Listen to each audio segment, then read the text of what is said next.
रहे हैं भोजपाल न्यूज। नमस्कार, मैं हूं आपके साथ रविक्षा शर्मा और आप देख रहे हैं भोजपाल न्यूज। आइए रुक करते हैं आज की खास खबरों की ओर। सिंगरौली नगर निगम की महापौर श्रीमती रानी अग्रवाल जी ने आदेश पत्र पर हस्ताक्षर एवं परिषद स्थगन व भ्रष्टाचार के बारे में क्या कुछ कहा, देखिए पूरी रिपोर्ट। एक बार परिषद की बैठक स्थगित हुई, क्या वजह रही है कि बजट जैसे महत्वपूर्ण बैठक बार बार स्थगित हो रही है? मेरा मानना है कि जो हमारे पीठासीन अधिकारी हैं, माननीय अध्यक्ष महोदय, एक प्रकार से वे जनता को और हमारे सभी सम्मानित पार्षदों को, अधिकारियों को गुमराह कर रहे हैं। जब स्थगित करके, पहली बार भी उन्होंने स्थगित करके आज की डेट दी थी, ठीक जब उनको मालूम था कि कमिश्नर साहब नहीं हैं और वो हमसे संतुष्ट नहीं है, तो उनको बैठक जब कमिश्नर साहब रहते तब रखते। इनका मतलब ये है कि आज उन्होंने हमारे सभी एमआईसी के सदस्यों का, सभी सम्मानित पार्षदों का, सभी अधिकारियों का आज समय खराब किया है। और महत्वपूर्ण विषय थे, लेकिन लेखा शाखा से संबंधित वहाँ पे अधिकारी भी थे, सभी थे। पर अगर प्रभार में उनको आरओ साहब को उनको जानकारी थी कि अगर बैठाया गया है तो सारी चीज़ें होती, लेकिन वे पहले से प्लान बनाकर आते हैं। और एक प्रकार से जो परिषद, एक सदन कहते हैं कि एक मंदिर होता है, ठीक है ना, और उसमें निर्णय लिए जाते हैं, लेकिन उन्होंने एक राजनीति का अखाड़ा बना दिया है परिषद को, है एक उनको हंसी का पात्र बना दिया गया है कि जब मन चाहे वो स्थगित कर देते हैं और जब मन चाहे वो बुला लेते हैं बैठक। आज परिषद में जो बड़ी बात आई कि आपकी एमआईसी पे आरोप लगाया गया कि एक किसी न किसी अधिकारी को ट्रांसफर या उनके खिलाफ कोई न कोई एजेंडा पास कर दिया जाता है, उस पर कोई साइन नहीं रहता है, क्या कहेंगे आप? जैसा कि आप सब जानते हैं कि जब एमआईसी होती है उसमें जनता से जुड़े मुद्दे, विकास के मुद्दे उसमें आते हैं, और जो एमआईसी में जो एजेंडा आता है वो एमआईसी सचिव और कमिश्नर के तहत आता है एजेंडा, ठीक है। और ये मेरे पास निर्णय है, आप देख सकते हैं, जो एमआईसी का हमारा निर्णय जो बजट को लेकर भी था और जो अन्य भी इसमें एजेंडे हैं जो परिषद में अभी आया, मतलब आ चुका है। इसमें देखिए ये महापौर का यहाँ पे साइन है, आप देख सकते हैं। और इसमें जो एमआईसी सचिव लिखा है, इसमें एमआईसी सचिव के भी साइन होते हैं।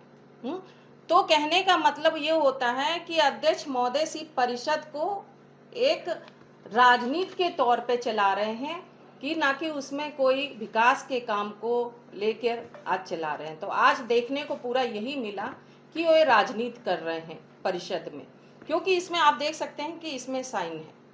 क्योंकि कोई भी एजेंडा अगर एमआईसी में पारित होता है तो आयुक्त महोदय के कहने से और एमआईसी सचिव का साइन लगता है, तभी एजेंडा आता है, तब हमारे एमआईसी के जितने भी सदस्य हैं और सब हम लोग निर्णय करके और जो एमआईसी से अनुमोदित होकर वो परिषद में जाता है। एक बड़ा आरोप आपके ऊपर ये भी लगा कि इस बार का जो अनुमानित बजट है उसमें काफी कुछ कमी की गई है, क्या वजह है, इस पे क्या? जैसा कि मैं बताना चाहूँगी कि आपको जो पिछले जो भी बजट चलते आ रहे हैं नगर निगम में, वो सिर्फ भ्रमित करने के लिए, जनता को ठगने के लिए, जनता को भ्रमित करने का वो बजट जो होता है, अनुमानित बजट बनाया जाता था।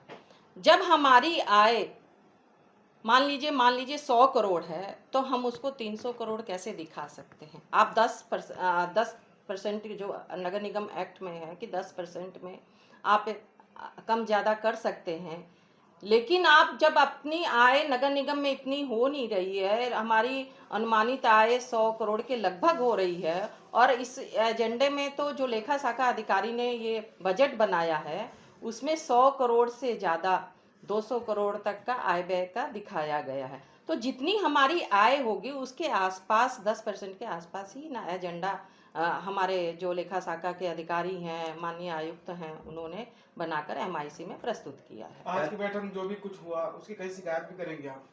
बिल्कुल, अगर होगा तो बिल्कुल ऊपर तक पहुंची।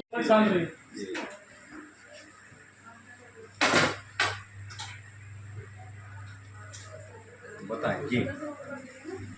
जैसे कि आपके द्वारा प्रश्न पूछा जा रहा था, परिषद के द्वारा प्रश्न पूछा जा रहा था कि सत्यम मिश्रा को लेके बार बार जो MIC में मुद्दा आ रहा है।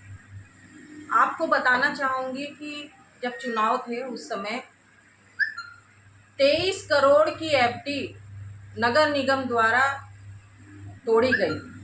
अब इसमें क्योंकि अगर FD बनती है तो नगर के विकास के लिए, ताकि जब ज़रूरत पड़े तो हम उसको जनता के विकास के लिए खर्च कर सकें।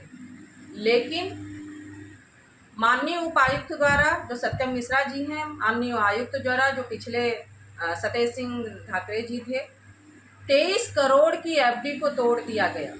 और उसमें जो आप लोग को जानकारी होगी कि जो स्टोर शाखा से इतने जो वहाँ पे धंधाली हुई जब चुनाव के समय, स्टोर शाखा में जो था, और उसके आप देख सकते हैं कि जो महापौर का जो होता है उसमें 1 करोड़ से अधिक का, और जो मेयर इन काउंसिल का होता है 10 करोड़ का, और जो निगम का होता है उसमें 10 करोड़ का। तो आप समझ सकते हैं कि जब कोई FD नगर निगम की तोड़ी जाती है तो उसको आप MIC में रखिए।